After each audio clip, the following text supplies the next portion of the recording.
Iba pa din talaga ganda ng 10R, no? Ngayong araw, pupuntahan natin ang bagong Kawasaki branch sa may Valenzuela at ngayon ko na lang din ulit mailalabas ang ZX-10R. Teka, kung natin, painitin ko lang saglit.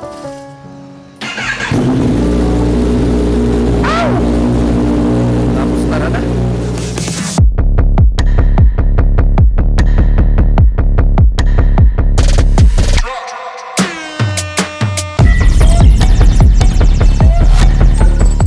Ang tipid ngayon ni Sojo, ha? Hindi ko kasi ginagamit eh. Ngayon na lang ulit eh.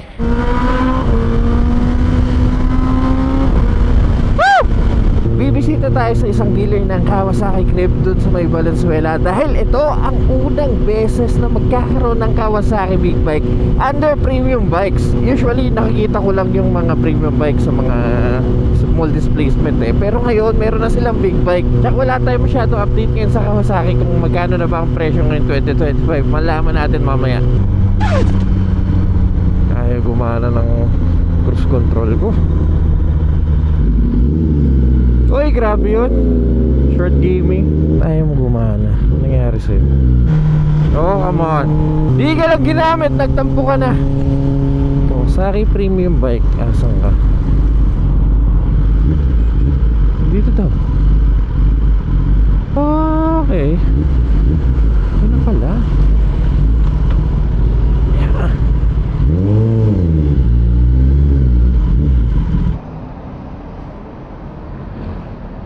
Hello po, sir.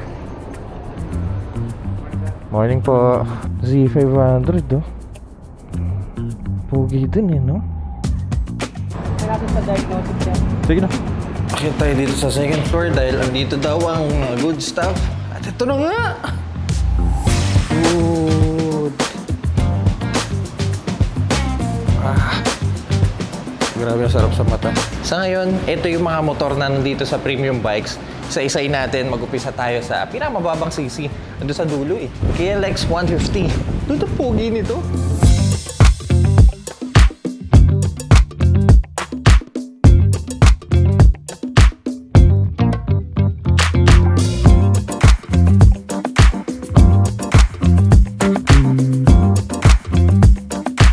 This is a 150cc dual sport. Road legal po to. As you can see, mayroong headlight and turning light and also mga side mirror. Yung upuan niya medyo mahaba tsaka manipis eh. May katigasan to. Pero pagdating naman sa off-road trippings nyo, dude, ganito yung tsura ng taillight. Parang pwede tong i-add sa garahe natin ah. May mga nakikita kong bumibili nito, ginagawa nilang super motored setup. Ito pinapalitan nila to ng road tire. Kung gitignan. Teka nga, maupuan nga. Masubukan kung ano yung tsura dito. Ay! Uy! Mataas din ah. By the way, seat height nito ayon kay sir is 865mm. May kataasan pero ganun talaga. Dual sport eh. Pwede to ah. 150cc, hindi mukhang maliit. Pwede ba? Bagay ba? Okay, meron naman ditong KX 250.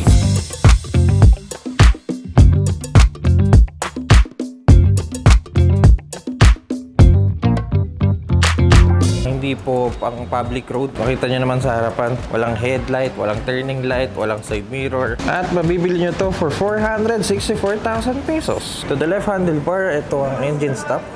Itong part natin, hindi ko alam kung ano to. To right side, ito ignition switch. Manipis na upuan at matigas. Tulad ng KLX, pero mas manipis to actually. Then mahabang tail end, no? Wala pang tail light to dahil sabi ko nga sa inyo kanina, hindi po pang public road tong motor na to. Aba, teka, meron pa rin pala nito. Kawasaki ZX-25R.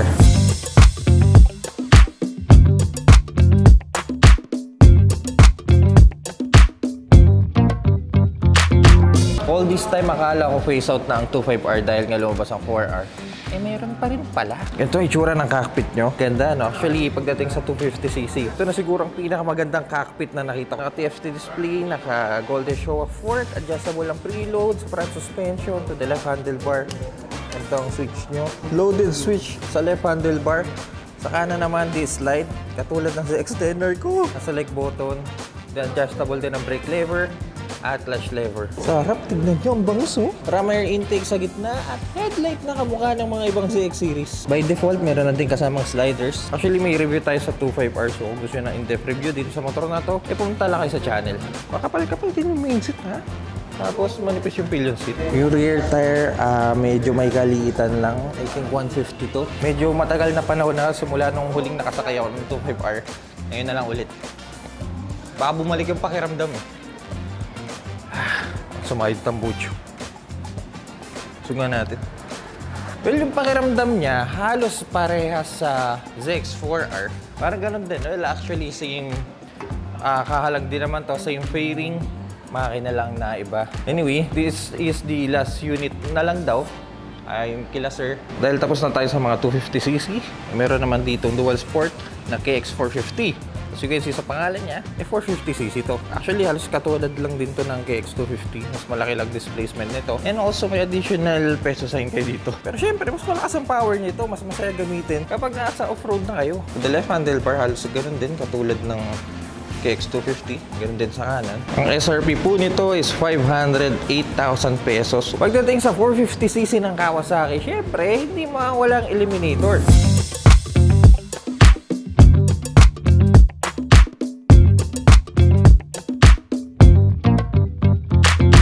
Guys, by the way, this is the standard eliminator.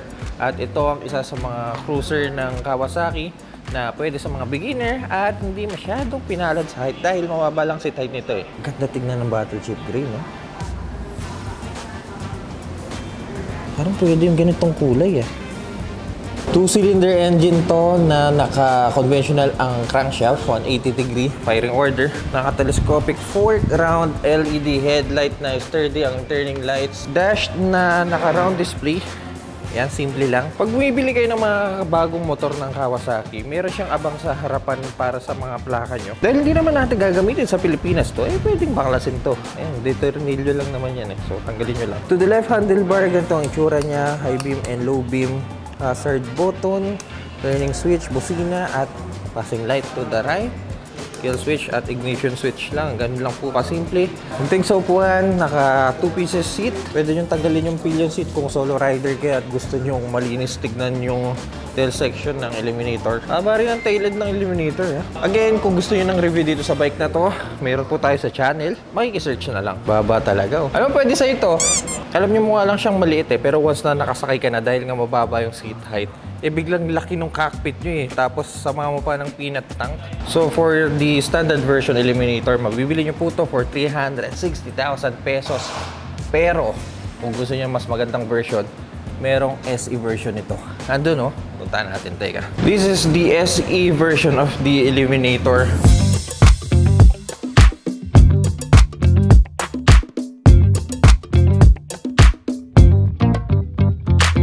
Pagkakaiba nito, may cowling kayo sa headlight. Ayan, no? Para mas pogi yung front end nyo. Tsaka yung kulay niya, hindi na siya battleship gray. Naka-matte paint kayo dito. Then, meron na kayo kasamang charging port na Type-C. Ito, malaking tulong sa akin ito, lalo na kung babiyahe kayo. Tsaka ito kagandahan sa charger ng Kawasaki. High quality, hindi katulad ng iba na onting mahagip mo lang ng sponge kapag naglilinis ka ng motor. Mabubuksan na agad. Tendency papasukan ng tubig. Pero ito, intact siya. Hindi tinipid yung itsura niya. This I like. And for the front suspension, nalagyan lang ng cover. For the Eliminator SE, mabibili nyo po to for 380,000 pesos. So may 20,000 pesos bump kumpara sa standard na eliminator. Pero alam nyo kung 20,000 lang, gagastos na rin lang kayo ng ganong kalaki. Dito ka na, no? Pero kung gusto nyo naman yung battleship gray kasi pogi rin yung kulay na yun, pwede rin. Dahil tapos na tayo sa mga 450cc ng Kawasaki, talo naman tayo sa 500cc. Ito naman, ang Z500.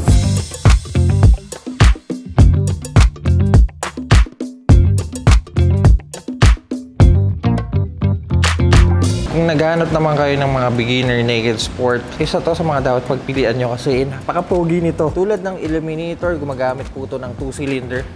Yan, halos parehas nga ng pagkakulma ng piping eh. Well, actually, this is the same engine as the eliminator, 450cc 500 pero same engine. Ang gulo, no? Pero dahil mas sumaba ang stroke nito, nagawa ng Kawasaki na gawing 500cc displacement. So yes, magkaiba ng numbers 450, 500, pero technically, same engine lang to. Braking system, magkaparehas lang din. Single disc na gumagamit ng 2-piston Nissin calipers, conventional forks, mabangis na headlight, pupulit na headlight, mukhang robot. Ito malamya itong turning light na to eh. Ito yung gusto ko eh. Pagdating sa dash, ganito ang itsura niya. By the way, this the standard Z500. Merong ulit SE version to or special edition. So doon naka-TFT display kayo, pero dito naka gantong klaseng dash kayo. Pero para sa akin okay na to eh. Once na umilaw to, hindi kasi na-activate, walang battery mga cutie pies, pasensya na. Pero once na nabuksan nyo to, maganda yung mga info na nalabas dito, yung mga animation, yung mga kulay. Maganda sa mata eh. Tail section na katulad ng Ninja 500, yung sport bike. Pero dito mukhang kailangan nyo ng radiator guard mga cutie pies. Hindi ko lang sure sa SE version kung may kasama ng radiator guard. Pero sa SE, naka-TFT na kayo tulad ng sinabi natin kanina at kung ano-ano pa. Lumit yung pakiramdam siya. Kumpara sa Eliminator. Dahil may naked bike, eh meron din sport bike. This is the Ninja 500.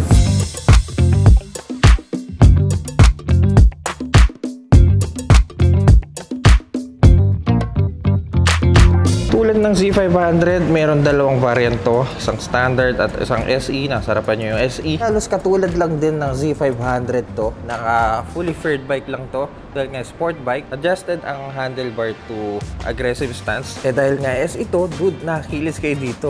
Ayan o. Pihit-pihit na lang. At the same time, meron kayo USB charger. Malinis yung pagkakagawa kasi nakaulma siya sa fairing ng bike. Naka-TFT display, hindi katulad ng standard na gano'n ang itsura. Also dito sa SE ng Ninja 500, may kalakihan yung windscreen nyo. Parang smoke nga eh. SE version, mayroon ng kasamang sliders, side exhaust, at 150 ang stock tire. Ito gusto ko malaman kung mayroon kasamang radiator guard kapag SE. Yeah, sana meron. Ah, meron nga! Para sa mga 650cc naman, meron ako nakikitang tatlong motor dito. Isang Ninja 650, isang Versys 650 at isang Vulcan S. Simula tayo sa Ninja 650.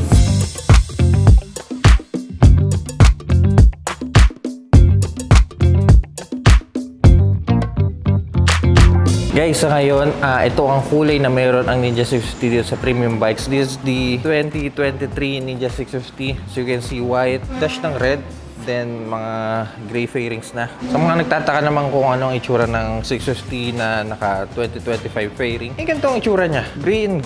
Katulad po ng Ninja 500, ito naman ay medyo nasa sport touring side dahil sa kataasan ng handlebar nito. At the same time, nasa sport bike aesthetic kayo. Front end, katulad ng mga Ninja series, ayan, ang ganyan itsura niya. Twin beam LED headlight na matangos ang ilong. Medyo may kababaan lang ang windscreen. May abang na naman kayo sa plaka oh. Tapos mahaba yung side mirror. Kapag ZX series, ayun, maikli lang yun. Pag Ninja, mahaba. Well, Ninja rin naman to, pero sport touring Ninja tong 650. Right, pagdating sa dash, naka-TFT kayo. Hindi po naka-clip-ons to. Huwag nyo nang tangkain kasi naka-650 ako dati. Yung ginawa ko, pinasok ko dito yung clip-ons. Nangyari, ang hirap iliko na tama dito sa fairing. So, hayaan nyo nang ganyan yung setup nung cockpit nyo. At medyo pungkok ang tail section. Pero sa 650, hindi kayo naka-side exhaust. Naka-underbelly exhaust kayo. Kung gusto nyo naman ng sport touring na nasa adventure side, yan dito ang Versys 650.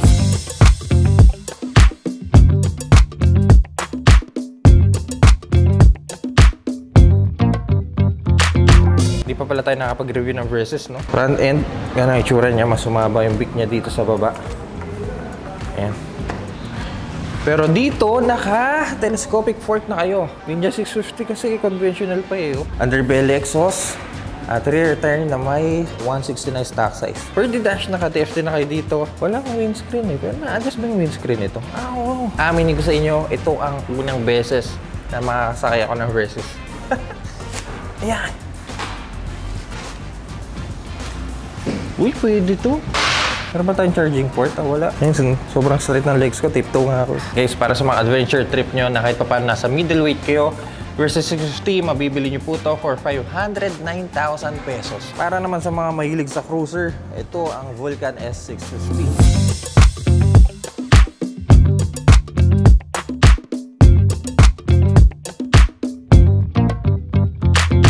Simula noon, ganun pa rin itsura niya, pero dude, ang pogi pa rin, no? Yung headlight niya parang speed ng barahay. Ganda ng kulay na to.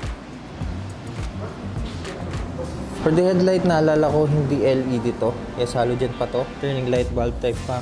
Conventional forks, single disc, and 2-piston Nissin calipers. 2-cylinder engine. Same engine ng ibang 650 ng Kawasaki.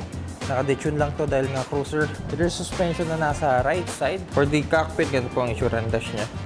And mirror na rectangle. Kung may beginner cruiser na eliminator, ito naman middleweight Vulcan S.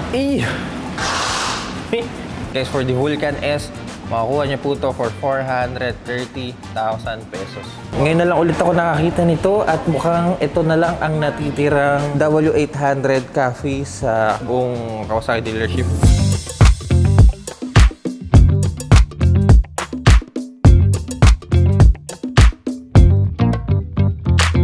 Pagdating sa W800, meron dalawang variant to. Isang street at cafe. Nasarap yung ngayon ang cafe. When you say cafe, and nakapasubsob ang handlebar nyo. Also yung cowling sa harap. Naka-LED din na rin pala to. Suspension, may cover kayo. Ganda ng dash, oh. Gusto ko yung ganitong handlebar nyo. Okay, sa dash na classic. Speedo at tachometer kayo. Tignan nyo yung grip nyo, oh.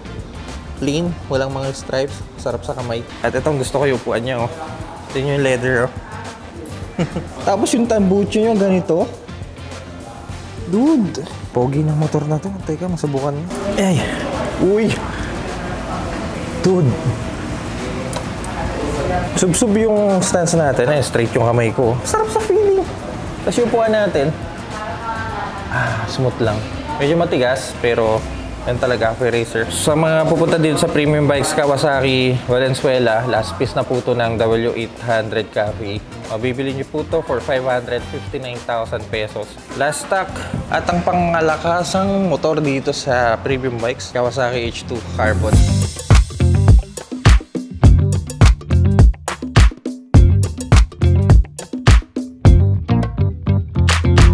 Bibili nyo for 1,855,000 pesos. Grabe yung detalye, no? Diyos ko. Isa natin dito sa front end. As you can see, carbon front end. Ayan. At may lining kayo ng green. Gusto ko yung lining ng green niya, simple lang. At may headlight kayo sa gitna na may pangil. Kung iniisip nyo dito yung headlight niya, hindi po. Cover itong nasa side na to. At intake naman yung nasa kaliwa ng bike. For the dash, dude! Guys, pasensya na, wala kasing battery ito, hindi ko mabubuksan, sayang. For the front suspension, full adjustable po ito. Meron na kayong steering damper as stock. Kinis ng kulay nyo. Itong kulay nga lang ng H2, sensitive to eh. Then naka-green frame kayo, angat na angat yung kulay niya. Supercharged engine, syempre. So, nasipol to sa bawat pika mo. Yun ang characteristic ng H2. Tail end niya, oh. Talim eh. Parang si Batman eh. Mahili pa sa unang upo. Ay, 1.8 H2. Ay. Malta ko na ba soju? Guys, kung kuha kayo ng H2 Carbon, meron po dito sa premium bikes for 1,855,000 pesos. Para naman sa mga motor na wala dito ngayon sa premium bikes Kawasaki Valenzuela, ilalagay po natin ngayon dito.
Kung taga Valenzuela kayo at gusto nyo bumisita dito sa Premium Bikes sa Kawasaki Grib, isa si Sir Erwin sa mag-a-assist sa inyo. Siya po ang branch manager dito. Sir Erwin, ito po ang unang branch ng Premium Bikes na nagkaroon ng big bikes. Tama? Yes, sir.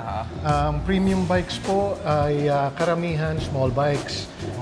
Nationwide po ang Premium Bikes, but this is the first big bike store ng premium bike. So, nauna lang Kawasaki brand lang. nauna lang po ang Kawasaki, pero hopefully within the year, baka magkaroon pa kami ng ibang brands na big bikes. Actually, sa Cavite, nagkalat daming premium bikes eh. Yes. Pero may small displacement, underbone, scooter. Yes. Pero yun, nagulat ako meron big bikes ang premium bikes. Yes. And nagsimula sila din sa Valenzuela. Yung mga susunod siguro, ano naman eh, no? I think the next one will be somewhere sa south naman. Ah. And then, ito yung, baka ibang brand naman yung susunod na big bike store. Dito rin sa Valenzuela, kami lang din yung big bike dealer dito. Gano'n nakatagal to?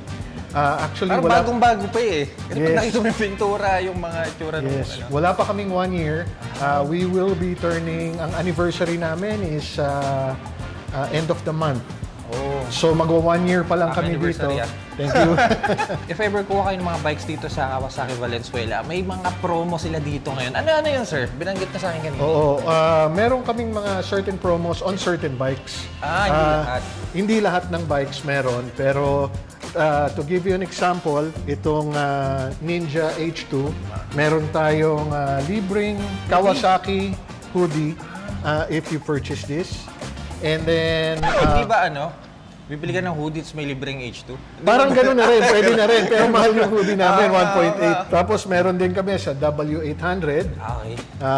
Kung Pogi nun, sa grabe. mga interested mag-purchase nun. Merong libreng rain pants. Ito, Sir Erwin, obviously lahat ng Kawasaki brand. Yes, these are all original Kawasaki merchandise from Japan. Napakaganda ng mga quality nila because they're all original from Kawasaki talaga. Pwede kayong mag-inquire sa amin through our Facebook page. Nandun yung phone numbers namin. And also, meron kaming mga parating na bagong units next month. Example, KLR, the new KLR, 6R, Z900 SE. Sir, may tanong ako. Yes. May third floor sa taas. Ano ba meron? Meron po. Meron tayong roof deck sa taas. Pwede makita? Yeah, of course, yes. Punta nga tayo. Usually, ginagamit namin ito para sa mga bike nights, Okay.